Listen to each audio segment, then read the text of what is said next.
दोस्तों एक बार फिर से हम आपके लिए RRB ALP new vacancy 2025 apply online form process की अपडेट लेके आ चुके हैं। कैसे आप असिस्टेंट लोको पायलट एएलपी के 9,970 खाली पदों के लिए अपना फॉर्म अप्लाई कर सकते हो। कंप्लीट जानकारी आपको इस वीडियो में स्टेप बाय स्टेप दी जाएगी।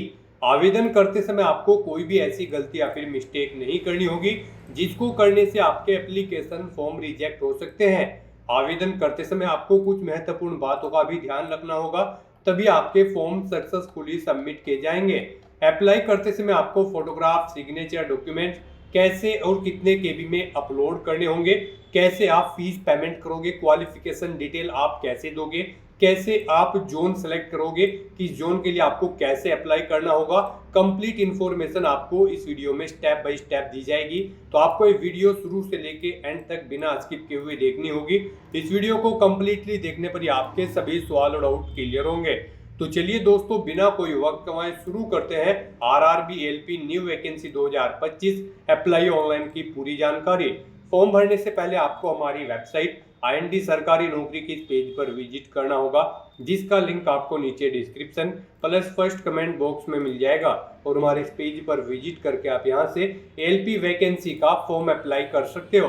रेलवे रिक्रूटमेंट बोर्ड भारतीय रेलवे की ओर से असिस्टेंट लोको पायलट एएलपी के लिए 9,970 वैकेंसीज निकली हुई है। इस पर आवेदन करने की लास्ट डेट 11 मई 2025 है। 11 मई तक आप अपना फॉर्म अप्लाई कर सकते हो। 19,900 से 63,200 सैलरी है प्रति माह के लिए। 10वीं पास आईटीआई से आप अप्लाई कर सकते हो। 18 से 30 वर्ष आयु सीमा है। 500 रुपए जनरल ओबीसी डब्ल्यूएस कैटेगरी के लिए फीस है, इसमें 400 रिफंडेबल है। एसएसटी पीडब्ल्यूडी फीमेल के लिए 250 है, जो कि टोटल रिफंडेबल है। Selection computer based test CBT के आधार पे होगा। ऑनलाइन अप्लाई कर सकते हो, ऑल इंडिया से अप्लाई कर सकते हो। rrbapply.gov.in पोर्टल से इसकी ऑफिशियल वेबसाइट है। इंपोर्टेंट लिंक सेक्शन के अंतर्गत ऑफिशियल नोटिफिकेशन पीडीएफ लिंक पर आप जैसे ही क्लिक करोगे तो आपके सामने इसकी ऑफिशियल नोटिफिकेशन की पीडीएफ ओपन हो जाएगी। इस पीडीएफ को आपको नीचे स्क्रॉल डाउन करना होगा, तो सबसे पहले आप डेट चेकआउट कर सकते हो। उसके बाद में यहाँ पर सैलरी डिटेल, साथ ही साथ यहाँ पर आपको इसमें एज लिमिट और वैकेंसीज की इंफॉर्मेशन दी गई है। कुछ महत्वपूर्ण इंस्ट्रक्शंस दिए गए हैं जिनको आप फॉलो करते हुए फॉर्म अप्लाई कर सकते हो। साथ ही साथ इसमें आपको यहाँ पर क्वालिफिकेशन की डिटेल, एज लिमिट और एज रिलैक्सेशन की भी जानकारी दी गई है।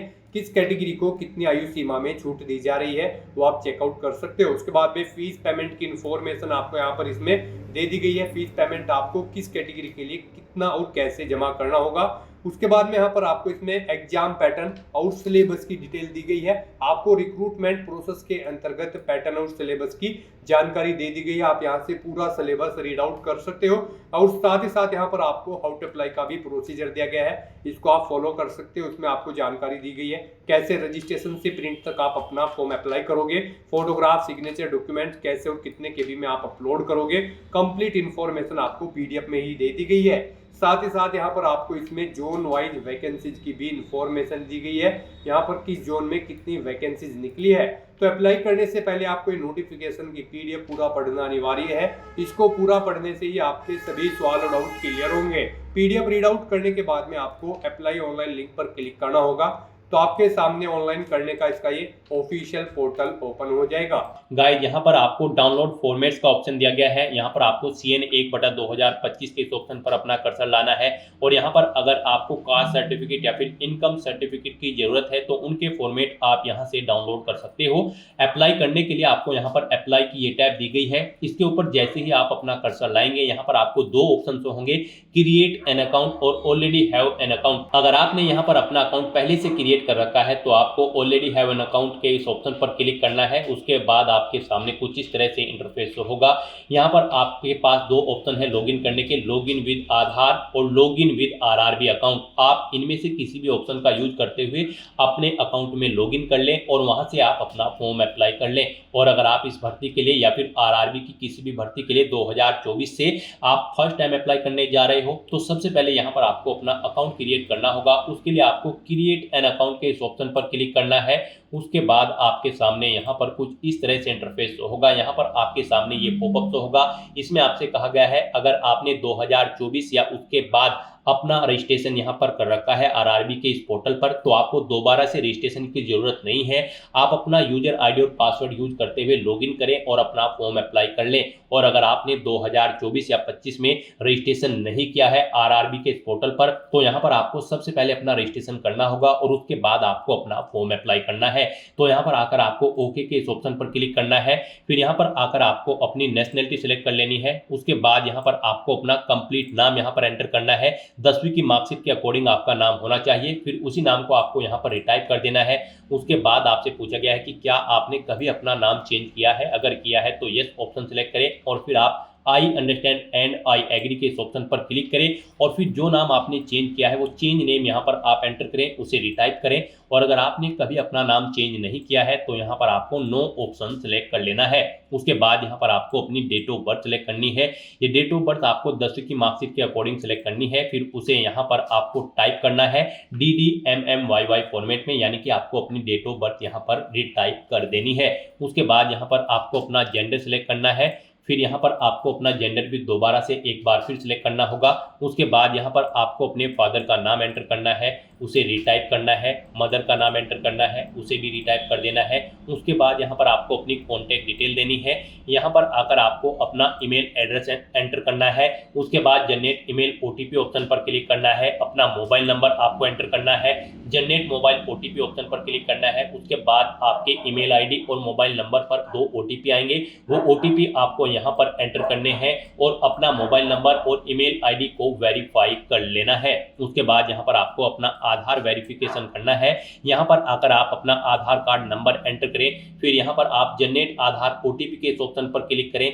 आपके मोबाइल नंबर पर एक OTP आएगा जिससे आपका आधार लिंक है। वो OTP आप यहाँ पर एंटर करें और अपना आधार यहाँ पर वेरीफाई कर लें। यहाँ पर आधार वेरिफिकेशन के आपके पास 2 ऑप्शन हैं। आप OTP के थ्रू अपना वेरिफिकेशन कर सकते हैं या फिर आप फिंगरप्रिंट वेरिफिकेशन ऑप्शन पर क्लिक करके यहाँ पर अपना आधार वेरीफाई कर सकते हैं। यहाँ पर आप इन दोनों ऑप्शन में से कोई भी ऑप्शन यूज करके वेरीफाई के बटन पर क्लिक करके अपना आधार वेरीफाई कर लें। और अगर आपके पास आधार कार्ड नहीं है तो आप I do not have Aadhaar card के ऑप्शन पर क्लिक करेंगे। दोबारा से I do not have Aadhaar card के ऑप्शन पर क्लिक करें। यहाँ पर आप अपना कोई वैलिड प्रूफ आईडी सिलेक्ट करें, उसका नंबर यहाँ पर दें, किसने आपको वो इशू किया है उस अथॉरिटी का नाम यहाँ पर आप एंटर करें, प्लेस ऑफ इशू यहाँ पर दें, डेट ऑफ इशू यहाँ पर आप सिलेक्ट करें। यहाँ पर हम आपको सजेस्ट करेंगे आधार अगर आपके पास नहीं है या फिर वो अपडेटेड नहीं है तो उसमें आप अपडेट करा लें। यहाँ पर आधार वेरिफिकेशन आपके लिए बेस्ट ऑप्शन रहेगा क्योंकि आगे भी आपको आधार की जरूरत पड़ेगी इस भर्ती की आगे की टास्क के लिए।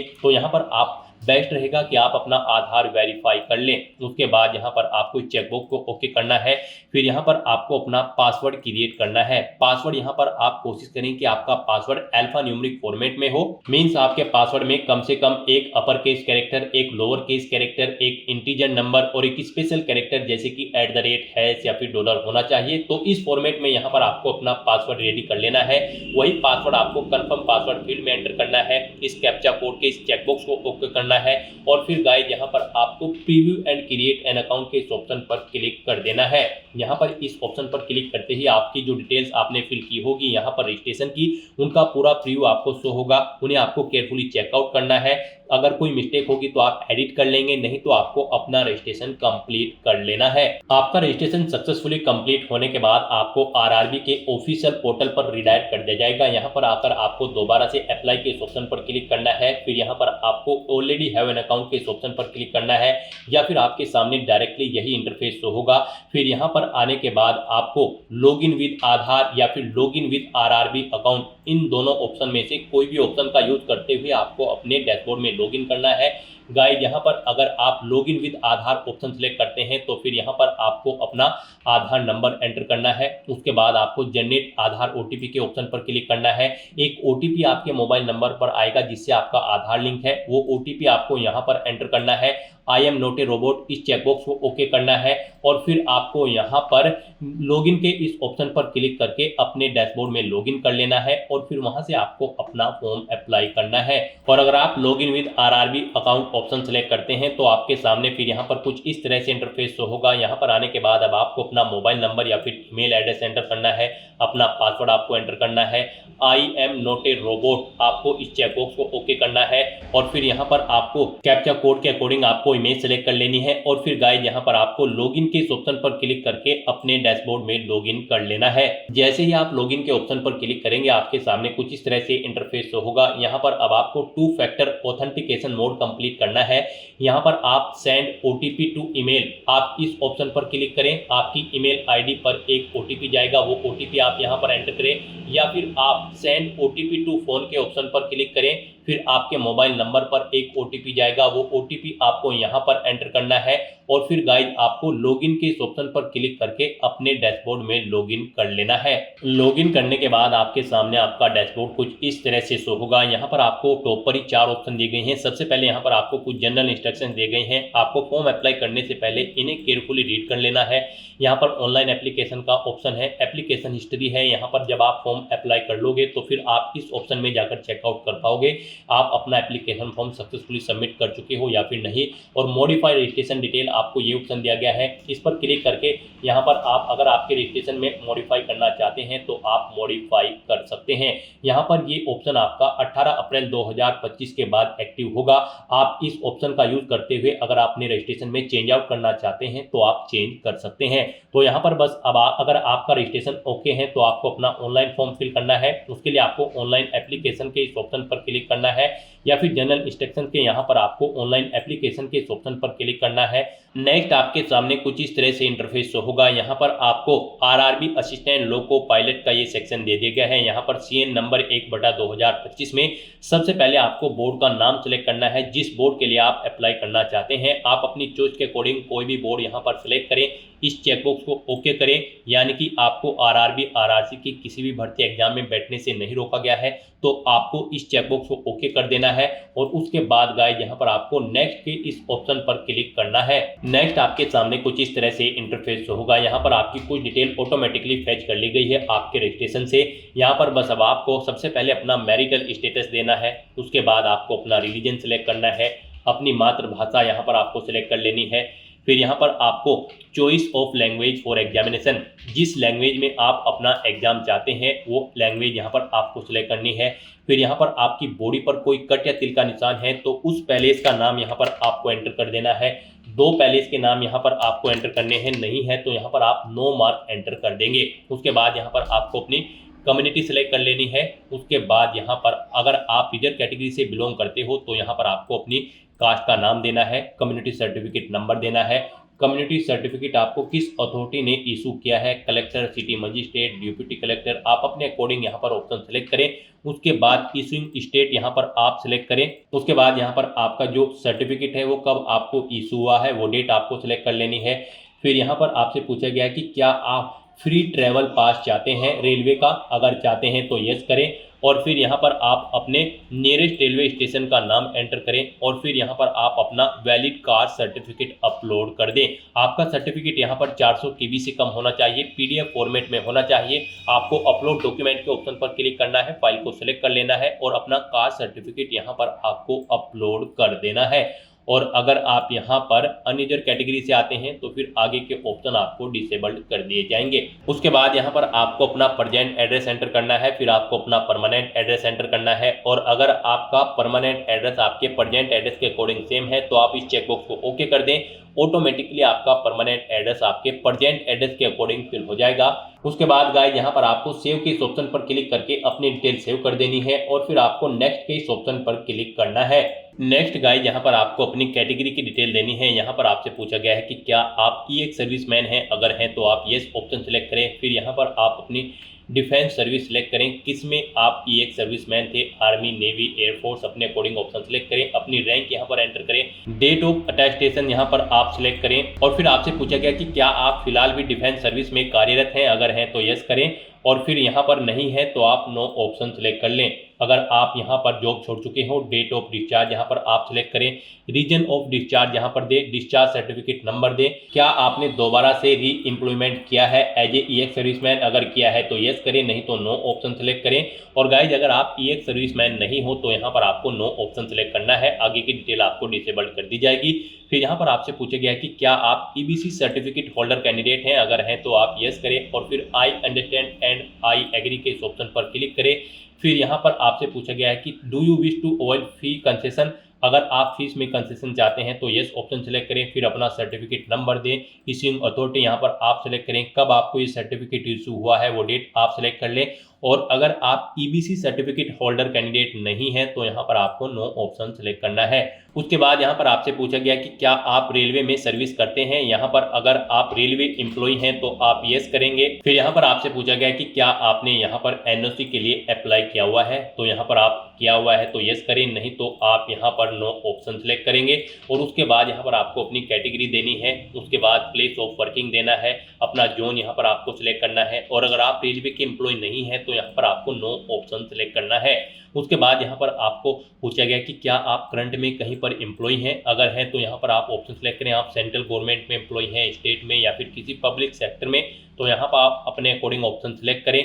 और फिर यहाँ पर आप उसकी डिटेल दें, जैसे कि अगर आप स्टेट गवर्नमेंट में एम्प्लॉय हैं तो नेम ऑफ ऑर्गेनाइजेशन, किस डेट से आपने जॉब स्टार्ट की है और क्या फिलहाल भी आप वर्क कर रहे हैं, यहाँ पर आपको ये डिटेल्स प्रोवाइड करानी है। और अगर आप यहाँ पर करंट एम्प्लॉयमेंट नहीं है, यानी कि आप करंट में जॉब नहीं करते हैं, तो फिर यहाँ पर आपको नॉट एप्लीकेबल का ये ऑप्शन सेलेक्ट करना है।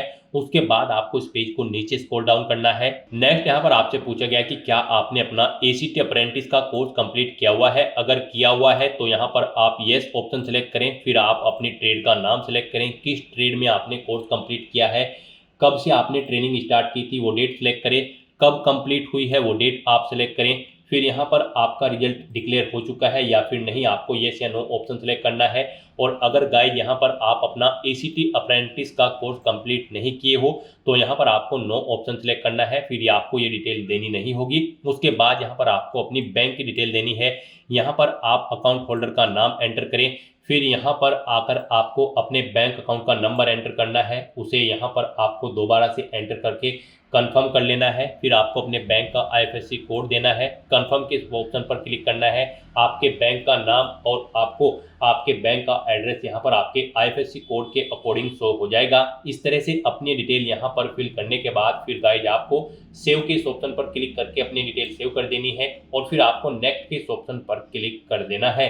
नेक्स्ट यहाँ पर आपको अपनी एजुकेशनल क्वालिफिकेशन की डिटेल देनी है।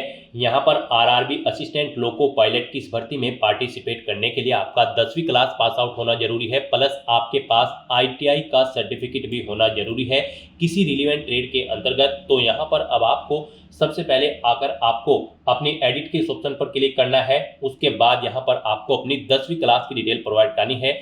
यहाँ पर आपको सबसे पहले स्टेट सेलेक्ट करना है, किस स्टेट से आपने अपनी 10वीं क्लास पास आउट की है, फिर आपको अपना डिस्ट्रिक्ट सेलेक्ट करना है, फिर आपको बोर्ड का नाम यहाँ पर देना है, किस बोर्ड से आपने अपनी 10वीं क्लास पास आउट की है, फिर आपको पासिंग डेट यहाँ पर सिलेक्ट करनी है, किस डेट को आपने अपनी 10वीं क्लास पास आउट की है, 10वीं का रोल नंबर यहाँ पर आपको एंटर करना है, अपनी 10वीं क्लास का यहाँ पर आपको सर्टिफिकेट का सीरियल नंबर एंटर कर देना है और फिर आपको अपडेट के इस ऑप्शन पर क्लिक करके अपनी ये डिटेल यहाँ पर अपडेट कर देनी है। यहाँ पर आपको ये डिटेल ऑटोमेटिकली फिर मिल जाएगी। अगर आपने आरआरबी में 2024 या 25 की किसी भर्ती में पहले भी अप्लाई किया हुआ है, नहीं मिलेगी तो फिर यहाँ पर आपको मैन्युअली ये डिटेल्स एंटर कर देनी है और अपडेट के ऑप्शन पर क्लिक करके अपनी डिटेल सेव कर देनी है। इस तरह से यहाँ पर आपकी 10वीं क्लास की डिटेल सक्सेसफुली सेव हो जाएगी। उसके बाद यहाँ पर जो रिक्वायर्ड क्वालिफिकेशन है आपके पास यहाँ पर इस भर्ती में पार्टिसिपेट करने के लिए आईटीआई का सर्टिफिकेट होना जरूरी है रिलेवेंट ट्रेड के अंतर्गत। यहाँ पर या तो आपके पास आईटीआई का सर्टिफिकेट हो या फिर आपके पास 3 साल का डिप्लोमा होना चाहिए इंजीनियरिंग का,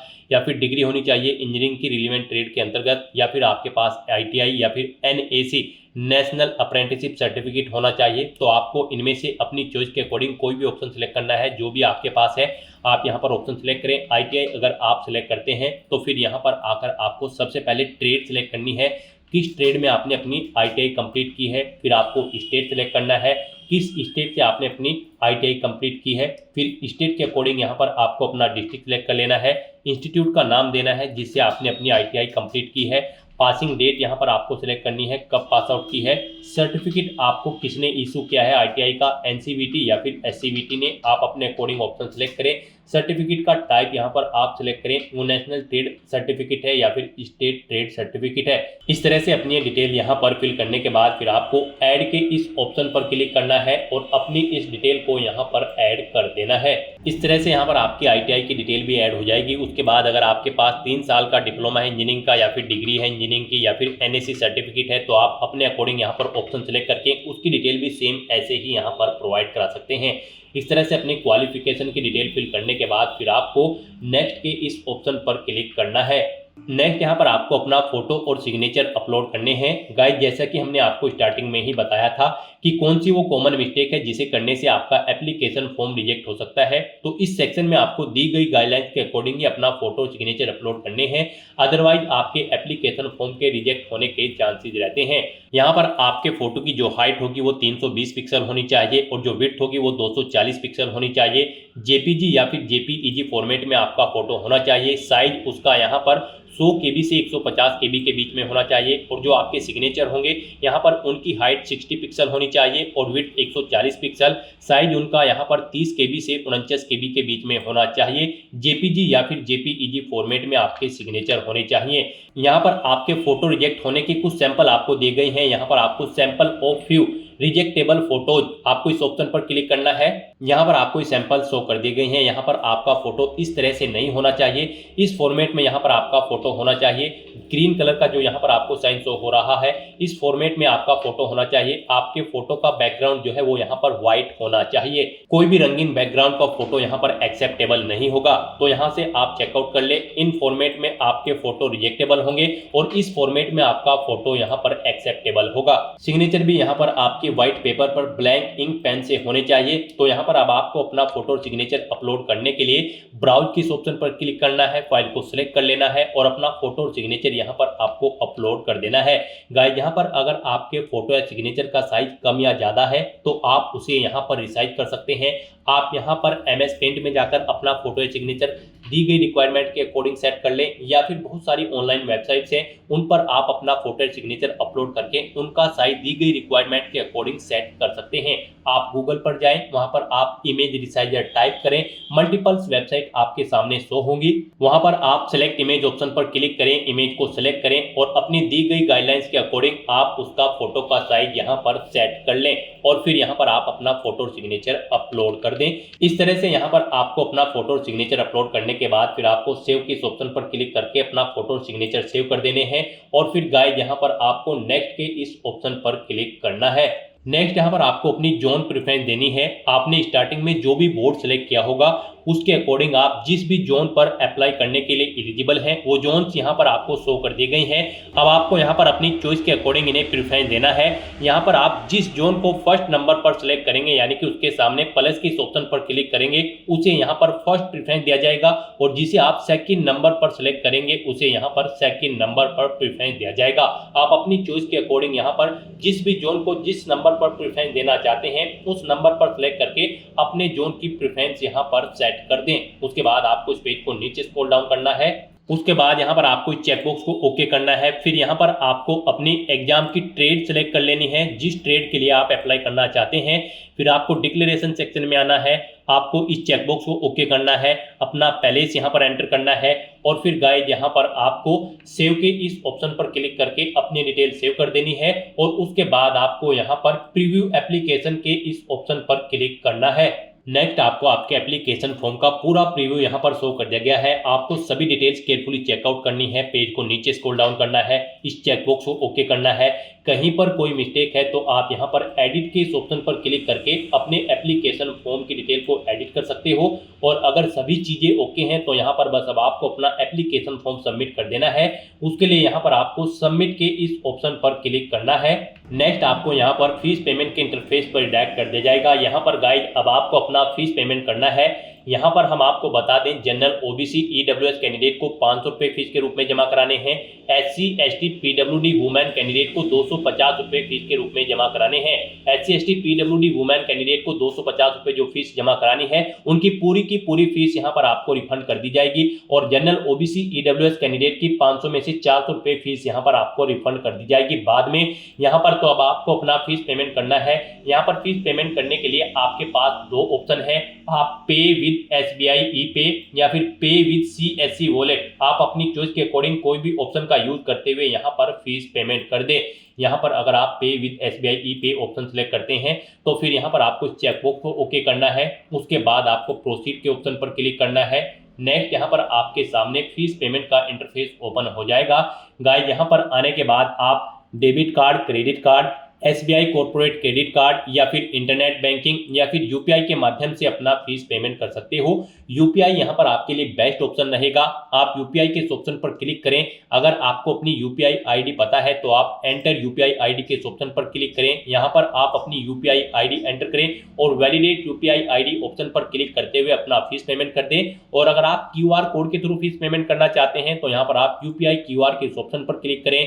फिर आप पे नाउ के इस ऑप्शन पर क्लिक करें। पे नाउ ऑप्शन पर क्लिक करते ही आपके सामने एक QR कोड शो होगा। आप उसे अपने किसी भी UPI से स्कैन करें और अपना फीस पेमेंट कर दें। सक्सेसफुली फीस पेमेंट करने के बाद आपको आपके डैशबोर्ड में डायरेक्ट कर दिया जाएगा। अपने डैशबोर्ड में आकर आपको एप्लीकेशन हिस्ट्री की स्टेप पर आना है और फिर यहाँ पर आपको असिस्टेंट लोको पायलट के सामने यहाँ पर आपको व्यू एप्लीकेशन के इस ऑप्शन पर क्लिक करके अपने एप्लीकेशन फॉर्म का एक हार्ड कॉपी प्रिंट आउट ले लेना है फ्यूचर यूज के लिए, फ्यूचर रेफरेंस के लिए। यहाँ पर आप अपने एप्लीकेशन फॉर्म का स्टेटस भी चेकआउट कर सकते हो। यहाँ पर आपके एप्लीकेशन फॉर्म का स्टेटस आपको सक्सेस शो कर दिया जाएगा अगर आपका एप्लीकेशन फॉर्म सक्सेसफुली सबमिट हो जाता है। तो दोस्तों, ऐसे आप RRB assistant loco pilot 9970 post के लिए अपना फॉर्म अप्लाई कर सकते हो बिना कोई मिस्टेक किए हुए, स्टेप बाय स्टेप। आज की इस वीडियो में बस इतना ही। आई होप ये वीडियो आपको पसंद आई होगी। अगर पसंद आई हो तो इसे लाइक और शेयर करें। चैनल पर नए हो तो इसे सब्सक्राइब कर लें। Thanks for watching.